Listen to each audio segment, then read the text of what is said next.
Assalamualaikum warahmatullahi wabarakatuh. Saya Alvira Putri Ardiani dari Prodi S1 Kebidanan semester 4 Universitas Medika Suherman.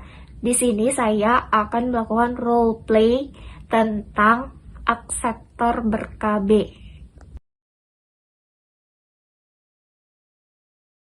Assalamualaikum. Waalaikumsalam Ibu, mari silakan duduk. Ya, terima kasih Bu. Ya, baik Ibu, sebelumnya maaf saya tanya terlebih dahulu biodata Ibu ya.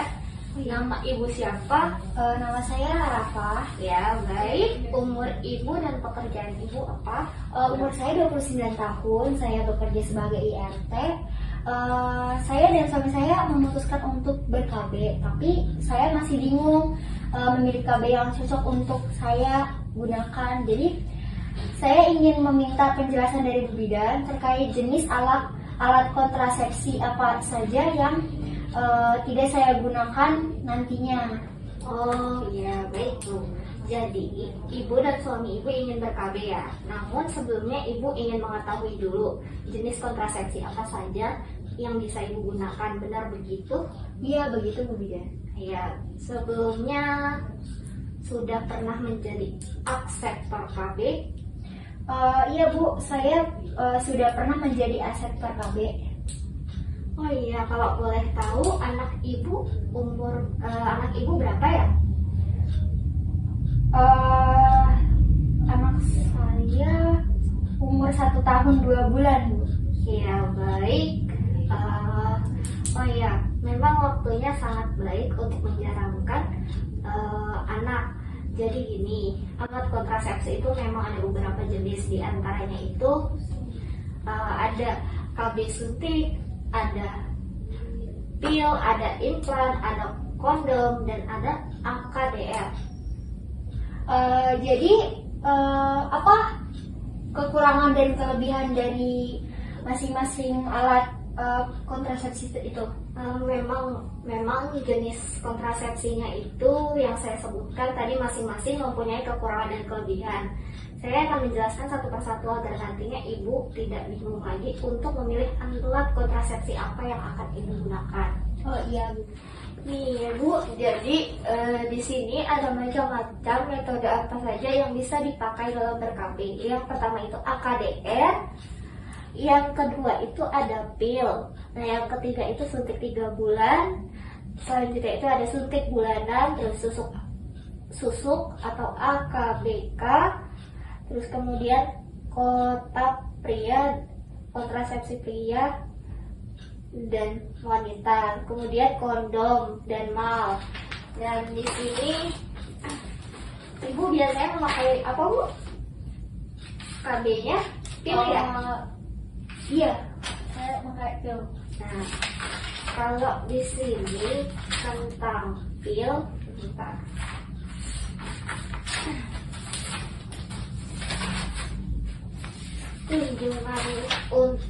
Kunjungan ulang untuk pil itu. Jadi yang pertama itu jika ibunya merasa puas, periksa keadaan kesehatan ibu sebelumnya memberikan pil. Terus kemudian memberikan suplai pil sesuai dengan ketentuan. Kemudian itu apakah ibu puas untuk memakai pil atau ingin mendapatkan pil lagi?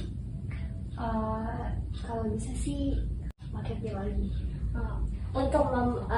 Di sini untuk membantu mengatasi efek samping dan keluhan lain lanjut, kemudian periksa kesehatan ibu terlebih dahulu, apakah boleh digunakan lagi atau tidak. Kemudian apakah ibu kan tadi ibu nggak mau metode yang lain, berarti harus diperiksa lagi. Kemudian di sini ada gangguan atau keluhan baru atau tidak. Nih biasanya klien tersebut berhenti memakai pil dan memilih metode lain jika menderita tekanan darah tinggi, kemudian biasanya melakukan pemeriksaan tekanan darah, terus menderita pusing migrain, kemudian juga ada keluhan atau gangguan kesehatan. Kemudian itu dilakukan rujukan atau diagnosa, dan bila memang harus dipakai diobati ya diobati terlebih dahulu. Kemudian jika ibu memakai glycefulvin atau vinampicin atau obat epilepsi kejang, bisa diberikan kondom selain memakai pil, atau jika ia dalam pengobatan jangka panjang membantu memilih metode lain. Kemudian apakah itu perlu atau tidak kondom? Di sini kita sebagai tenaga kesehatan itu harus menanyakan ke kliennya dulu pencegahan untuk mencegah terjadinya HIV atau IMS. Kemudian pakai kondom atau pasangan yang tak terinfeksi. Kemudian jika perlu buka tab kondom dan kita bisa menjelaskan caranya.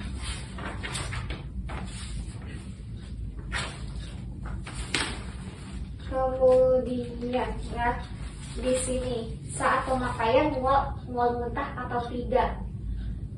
Nah, di sini mual muntah dalam jangka waktu 2 jam setelah minum pil aktif. Ambil pil aktif dari bungkus atau strip yang lain. Diare berat atau perdarahan. Selama ini sih nggak ada ya. Ya, saya jelaskan ya. Spotting atau perdarahan di antara haid adalah hal yang biasa, khususnya dalam beberapa bulan pertama meminum pil ya. Terus juga disebabkan karena lupa minum pil, mual muntah atau diare, atau karena meminum rifampin atau obat anti kejang. Nah, di sini apakah ibu merasakan seperti keluhan sakit kepala, payudara nyeri, atau ada keluhan lainnya? Biasanya sih saya kayak ada sakit kepala kadang-kadang. Nah, di sini penting sekali. Sakit kepala ringan itu bisa diobati, misalnya minum ibuprofen kah, atau aspirin, paracetamol, atau obat sejenis lainnya, jika memang benar-benar diperlukan. Kemudian jika sakit kepala semakin sering atau bertambah parah ketika meminum pil, si kliennya itu harus diganti metodenya. Kemudian kalau misalnya terjadi keluhan lain, contohnya itu kayak amenore atau tidak haid, perubahan suasana hati dan kurang gairah seksual. Terus apakah ibu selama ini sulit mengingat waktu untuk meminum pil atau lupa minum pil? Terkadang lupa sih minum pilnya. Baik. Untuk langkah ini perlu dilakukan jika lupa meminum pil. Lihat bagian pil, kemudian apa yang dapat membantu mengingat, apa yang biasanya dilakukan setiap hari, dan kapan waktu termudah untuk ibu minum pil, waktu makan dan sebelum tidur, seperti itu ya. Lupa meminum pil itu dan langkah-langkahnya itu gimana ya mengatasinya? Baik ya Mbak. Nah, ini nih saya jelaskan mengenai jika Mbaknya lupa minum pil. Nih, yang pertama itu minum pil segera ketika ingat. Nah, yang kedua itu minum pil berikutnya sesuai jadwal. Dan yang ketiga itu lanjutkan minum seperti biasa, seperti biasa 1 tablet setiap hari. Kemudian itu bisa berarti minum 2 pil pada hari atau bahkan pada saat yang sama. Jika hanya lupa 1 pil, tidak perlu memakai kontrasepsi lain. Dan kemudian Jika mbaknya lupa minum 2 pil atau lebih atau terlambat memulai paket 2 hari atau lebih, mbaknya juga perlu pakai backup. Hindari senggama atau pakai konut selama 7 hari dan lewati pil tak aktif, dan juga langsung lanjut ke paket baru. Kemudian jika lupa lebih dari 1 pil, buang sisa pil dan yang terlupa untuk mengejar hari yang sesuai. Kemudian paket 28 hari berisi 7 pil tak aktif minggu keempat. Pil-pil tersebut tidak mengandung hormon. Nah, kemudian aturan khusus ya Mbak untuk pil tak aktif.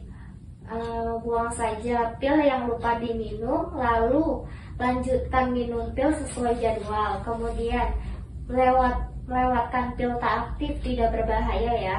Jika mbaknya lupa minum seluruh pil tak aktif, dia tidak bisa hit, bukan berarti klien tidak subur. Jika klien sering lupa, mbaknya sering lupa, mungkin lebih cocok untuk memakai metode yang lainnya.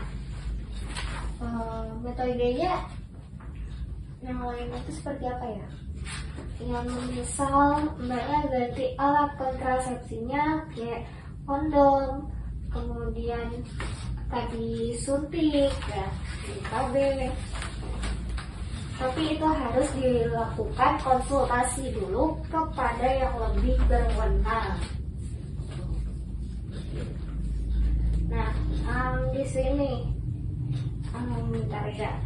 Di sini juga ada yang perlu diingat. Yang perlu diingat dalam meminum pil KB. Contohnya seperti apa ya? Nah, minum 1 pil KB setiap hari. Jika lupa, ibunya itu bisa hamil. Ada kemungkinan bisa hamil. Kemudian juga efek sampingnya biasa dan pada umumnya itu tidak berbahaya. Kembali ke klinik jika hal tersebut mengganggu mbaknya. Kemudian segera kembali sebelum pil habis, atau jika ada keluhan lain, misalnya mbak perlu kunjungi BPM, bidan praktik mandiri atau bidan-bidan di sekitar mbak ketika merasa sangat nyeri pada perut, dada, atau kaki, kemudian sakit kepala berat, pandangan terganggu, berkunang-kunang, kulit atau mata kuning, kemudian mengalami kondisi kesehatan baru yang serius seperti itu ya. Begitu ya? Iya mbaknya. Ya baik Bu, ini jadi semua itu tergantung keputusan ibu dan suaminya. Mau memilih metode apapun dengan cara apapun itu terserah ibu, dipertimbangkan terlebih dahulu sehingga dengan matang. Mau itu metode yang tadi saya sebutkan itu, jika ada hal-hal yang ingin ibu tanyakan atau bagaimana, silahkan aja ibu datang ke sini. Baik Bu, terima kasih atas informasi dan dukungannya.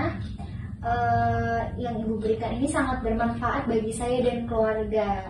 Jadi gini, dari hasil pemeriksaan yang saya dapatkan Mbak, tidak bisa memakai metode pil KB yang itu lagi, yang sama lagi, karena ada beberapa keluhan yang memang tidak bisa mbaknya memakai metode tersebut. Jadi saya harus bagaimana ya Bu? Jadi begini mbaknya, lebih baik mengganti metode pil tersebut dengan metode KB yang lainnya, misalnya KB suntik. Kalau boleh tahu kelebihan dari KB itu apa ya Bu? Jadi kelebihannya itu tidak berinteraksi dengan obat-obatan lain, relatif aman untuk ibu menyusui, kemudian juga tidak perlu repot mengingatkan untuk mengonsumsi pil kontrasepsi setiap hari. Kemudian itu tidak perlu menghitung masa subur jika hendak berhubungan seksual. Jika ingin berhenti cukup hentikan pemakaiannya dan tidak perlu datang ke klinik atau ke bidan maupun dokter ya. Dapat mengurangi resiko munculnya kanker ovarium dan kanker rahim. Oh, baik Bu, jadi begitu. Kalau mbaknya setuju dengan metode KB suntik tadi, itu mbaknya harus mengisi formulir ini. Surat persetujuan ini mbaknya baca dulu, kemudian diisi. Baik.